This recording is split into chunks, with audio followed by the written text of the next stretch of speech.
Hi everyone, this is Jeff, aka 101 Bronson. Welcome back to yet another collection video update. Hope everything is going well for you guys. All is well on this end. Anyway, we got some cool pickups this month. We got 2 books, 1 action figure, and a whole stack of Blu-rays, and 1 DVD. So I would suggest, without any further ado, let's just get into it. And of course, the month of April, we celebrated Al Pacino's birthday, which was my last video on the channel, which I did pick up 2 Al Pacino films, and of course, if you have seen that Al Pacino birthday video that I did tease a Pacino action figure, which we will get to. Anyway, let's just get right into it. The monthly collection update for the month of April 2022. Here we go. Alright, and here we go. Like I said, I picked up 2 books. Now, the first one is just a novel, so I'm not going to show too in-depth. Just the novel of The Godfather. Of course, this year marks the 50th anniversary of The Godfather, the film. And I wanted to read the book again. As you can see, I'm pretty far into them, almost at the end. It is a real page-turner, I must admit. It's really a great book. I have read it once before, many, many years ago. But so I decided, with the 50th anniversary of The Godfather coming up, or this year being it, I figured let's revisit the book again where it all started. And I figured, I'm really into a Godfather mood. Let's also pick up this beast of a book by Taschen, the Godfather family album. Do hope everything is coming on camera. I will sort of flip through this one a little bit. This is a great picture book featuring all the photographs by set photographer Steve Shapiro. And there's also some cool stories about the films inside. Again, I sort of wish I could do it a little more, because this is a big book. So I hope I'm getting it on frame right. But anyway, there's some, like I said, cool behind the scenes stills and pictures, stories. As you can see, that's a cool shot there of James Caan, Rob Duvall, Marlon Brando joking on set.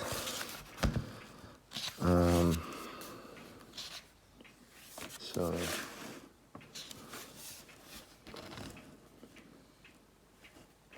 right there, James Caan and Al Pacino.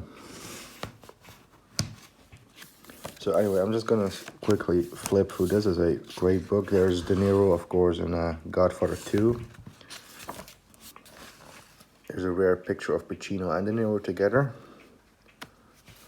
on the set of The Godfather Part 2.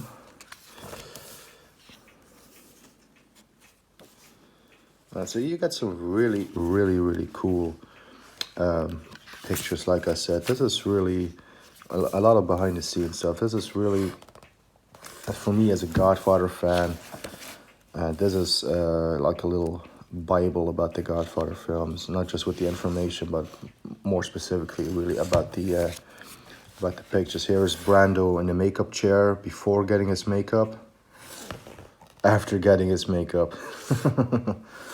Yeah, the makeup was, I think, was really great. Here's another shot of Brando in the makeup chair having a little bit of fun.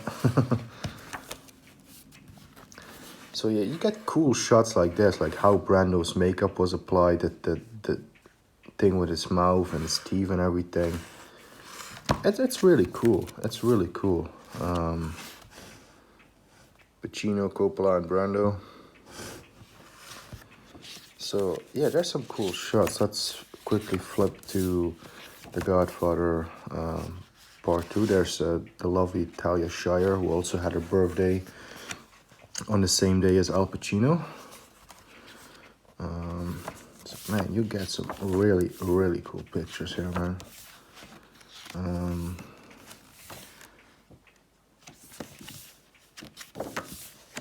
Pacino and Brando from that iconic scene. Michael, I never wanted this for you. Spoiler alert about that little one over there, that little Godfather Part 2. Yeah, right there. Talia Shire once again.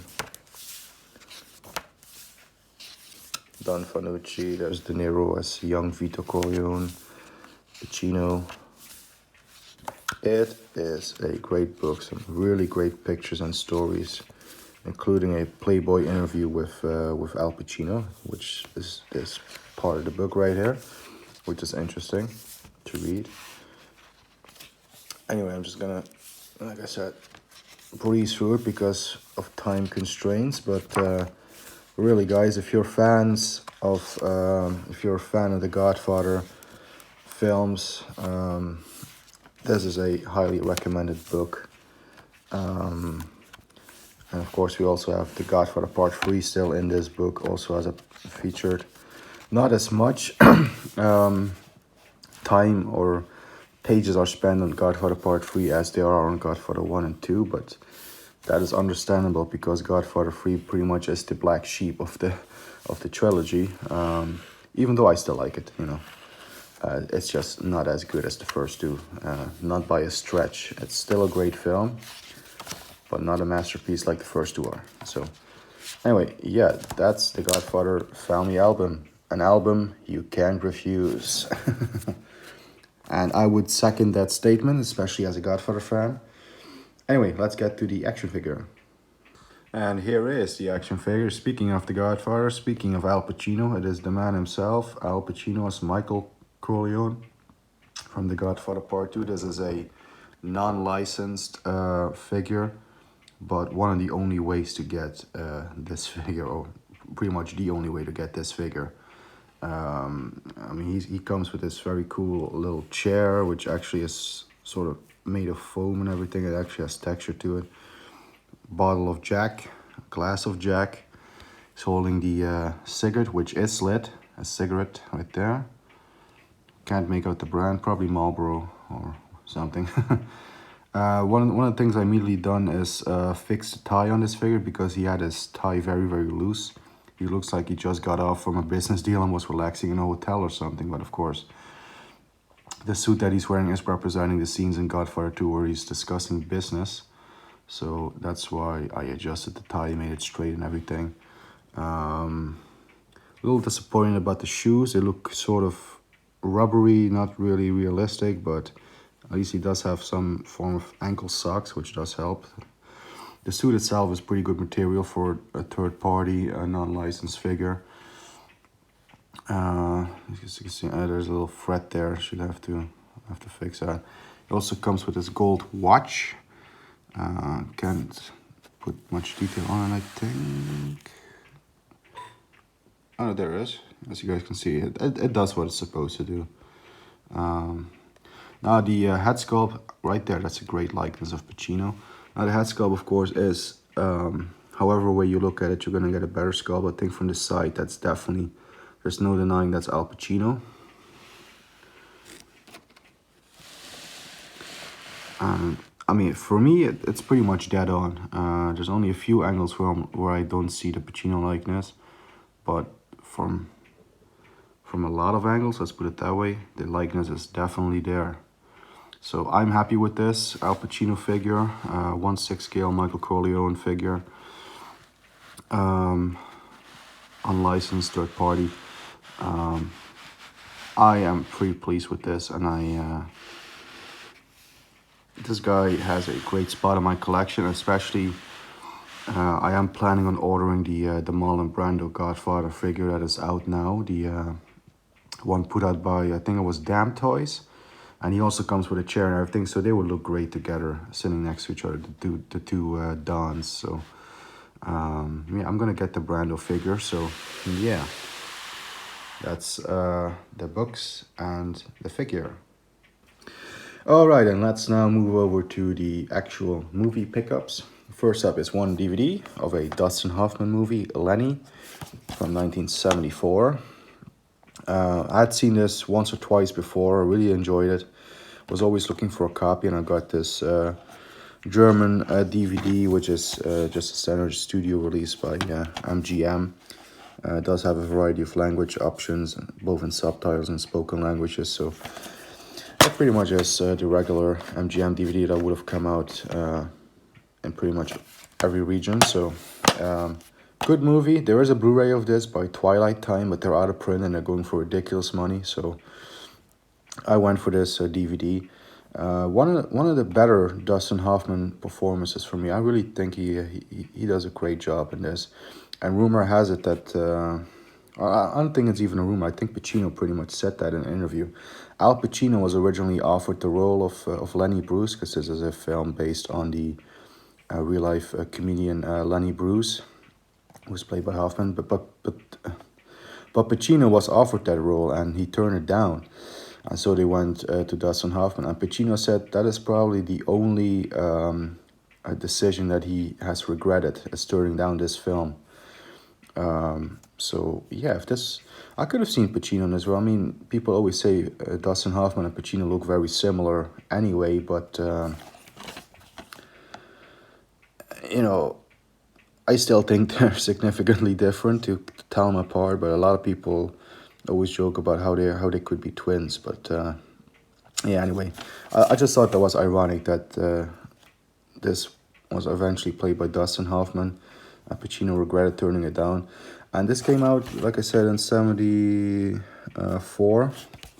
And a year later, pretty much a similar thing would happen. But in that instance, Pacino would end up being the winner for Dog Day Afternoon. He kept turning it down, and then he went to Dustin Hoffman. And then Pacino was like, no, I want to do it.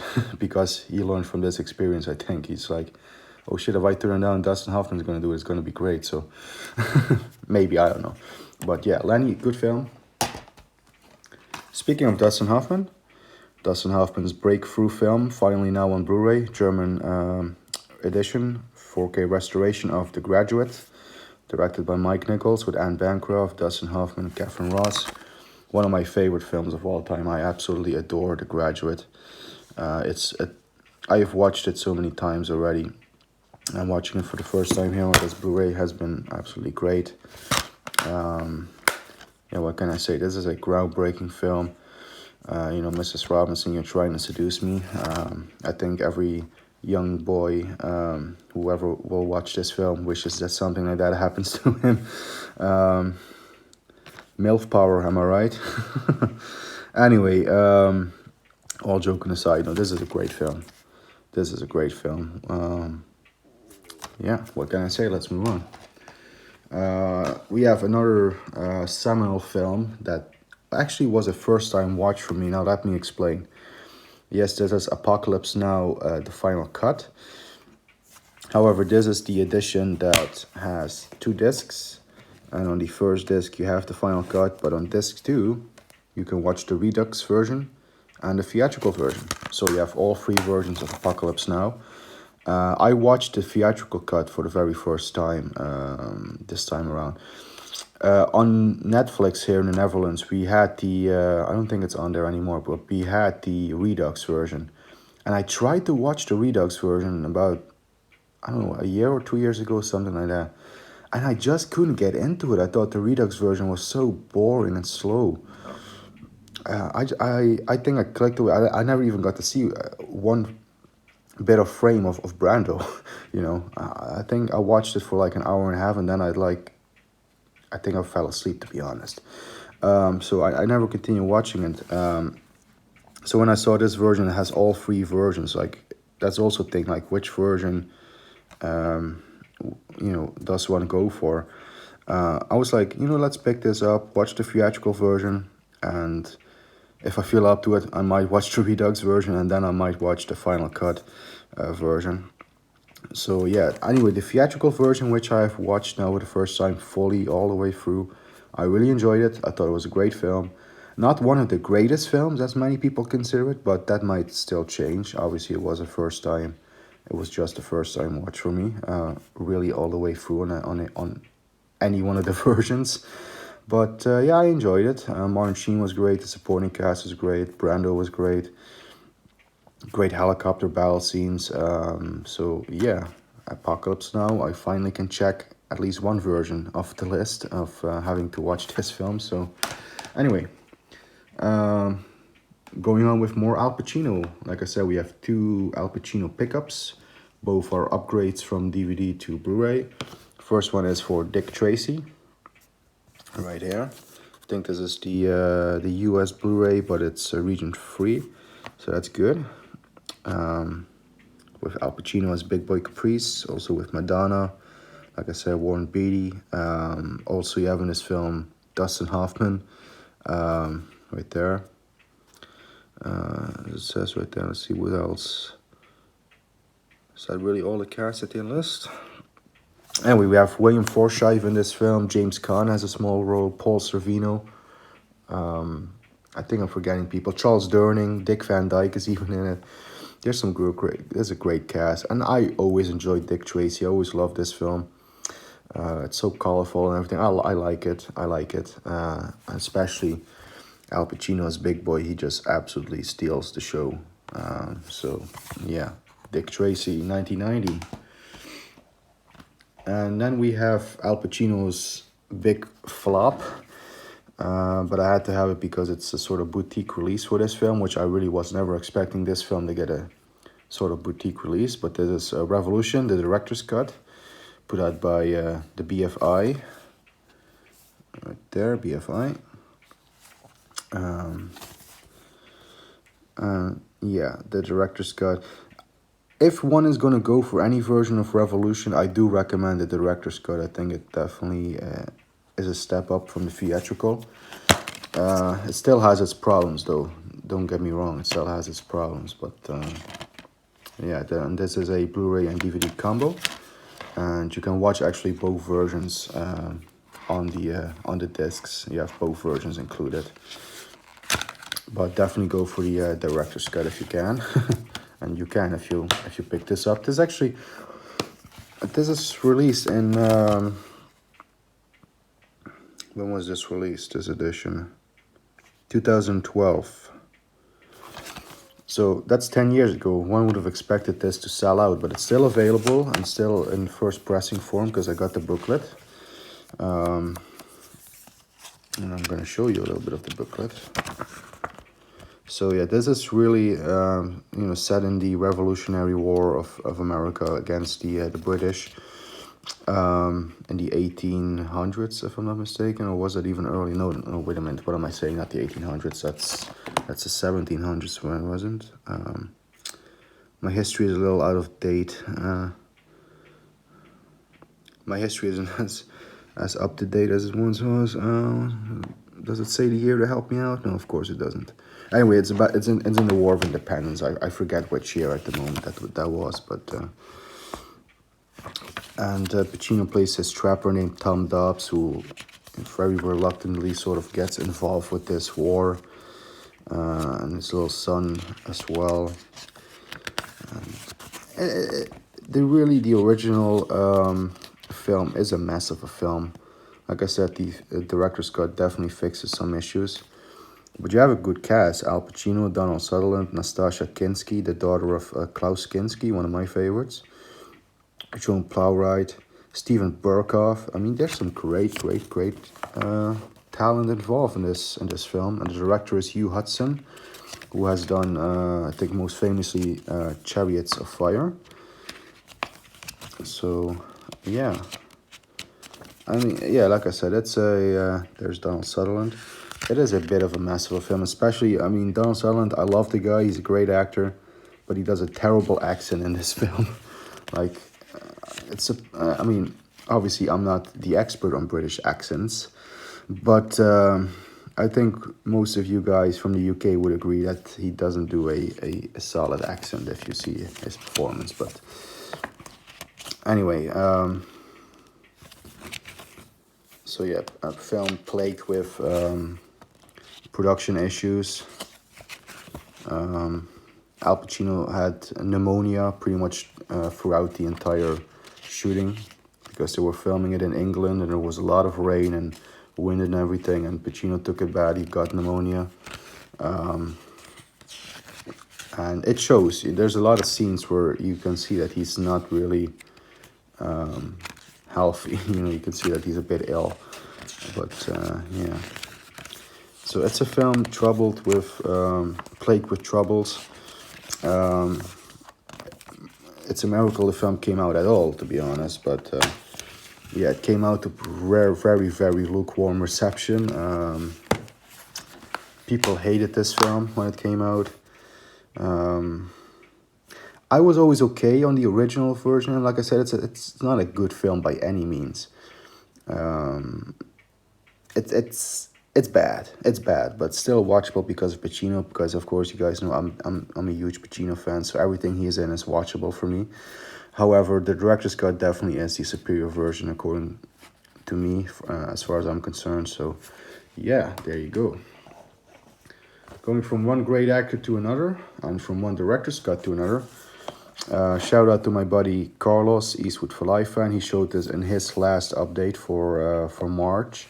This is the director's cut of Once Upon a Time in America with Robert De Niro, Sergio Leone's last film. This is the Italian version, and this is the full director's cut of 251 minutes, the extended edition.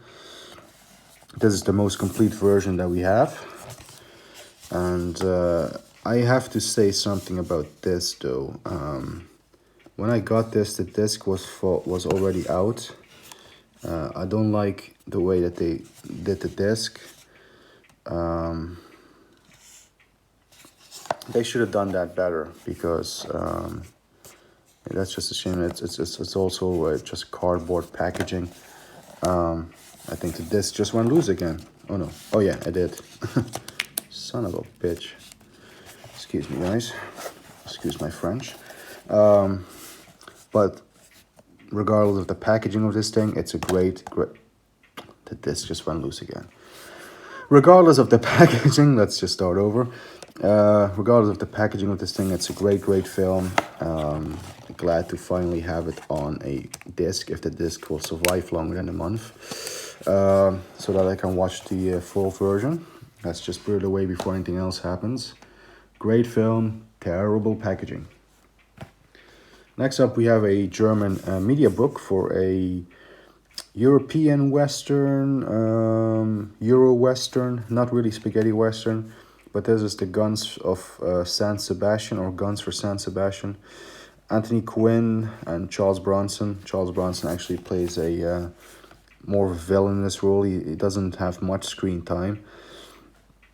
And he certainly doesn't have the mustache right there that they illustrate him. No, this is the way he looks in the film. This is 68, the same year as Once Upon a Time in the West. I actually enjoyed this film. I thought it was pretty good. I wish Bronson had a bit more to do. But I thought Anthony Quinn delivered a solid performance. The action scenes I thought were really well done. Really well done. The music by Ennio Morricone is, because this is, I forgot to even mention, it has a music score by Ennio Morricone. There you go. The score by Morricone is solid as always. And this was a great transfer on Blu-ray, I must say. So yeah, I really liked this film, Guns of San Sebastian.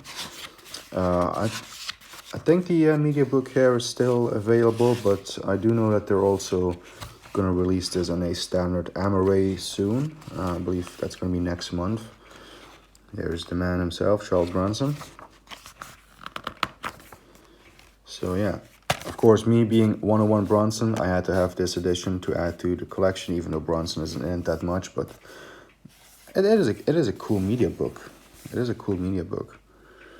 Like I said, I do really like the illustrations on the front. I think whichever artist did this, they should be proud. This is a really great cover.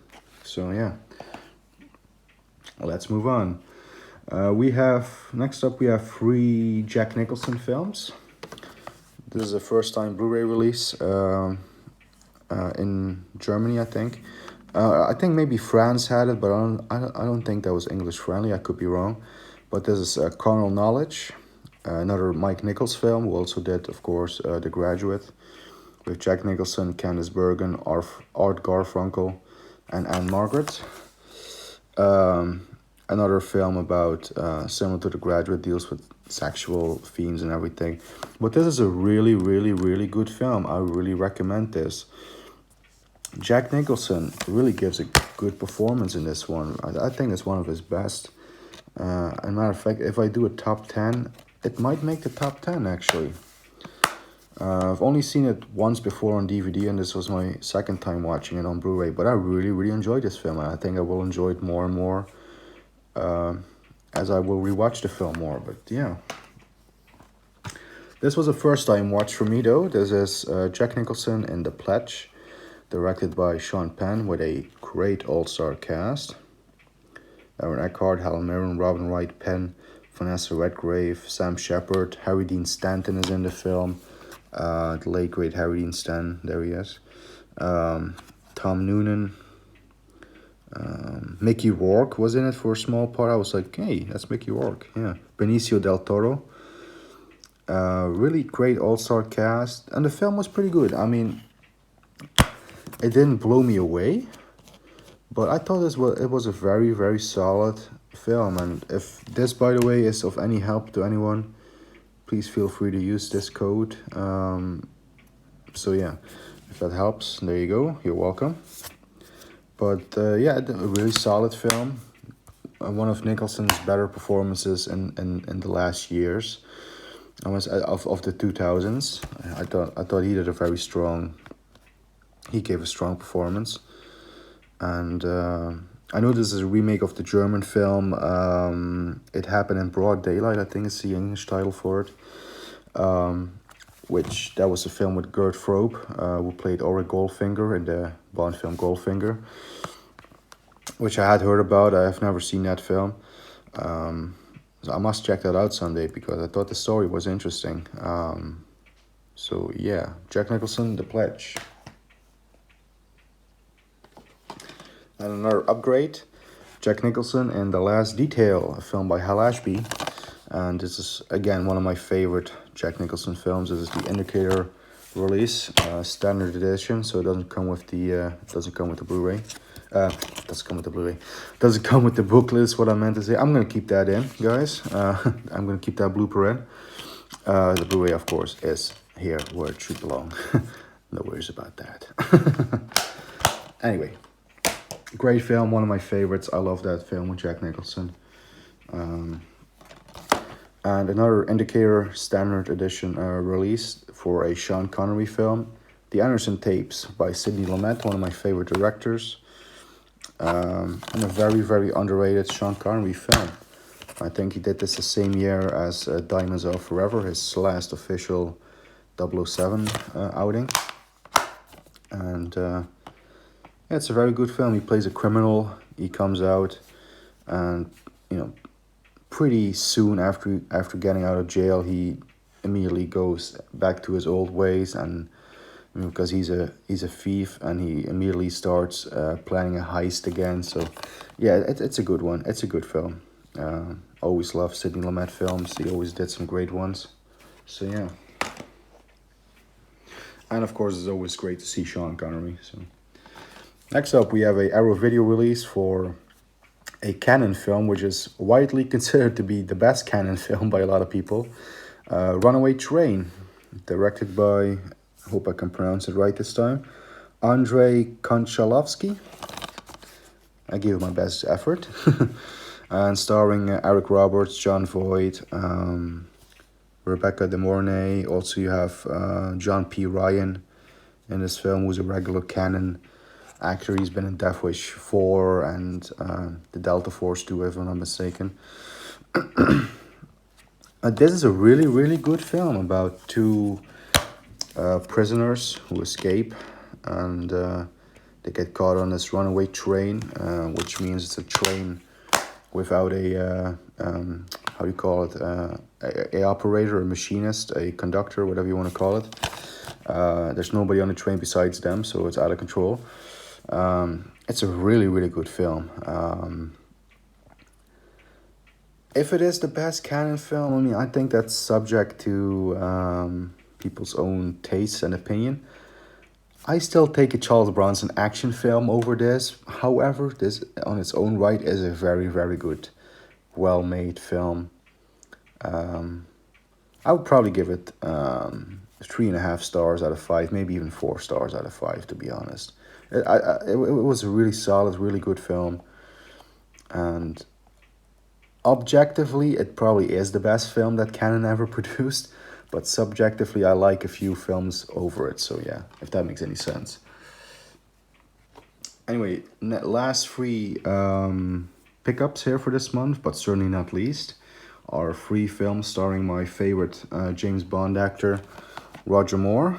Picked up a few of his films outside of the Bond films that I've seen him in. And this is Escape to Athena, with a great all-star cast, including Telly Savalas, Richard Roundtree, David Niven, Stephanie Powers, Claudia Cardinal, Sonny Bono, Elliot Gould. Great film, great cast, enjoyable one, this one. Very enjoyable war film by George P. Cosmatos, who is the credited director on Rambo First Blood Part 2 and Cobra.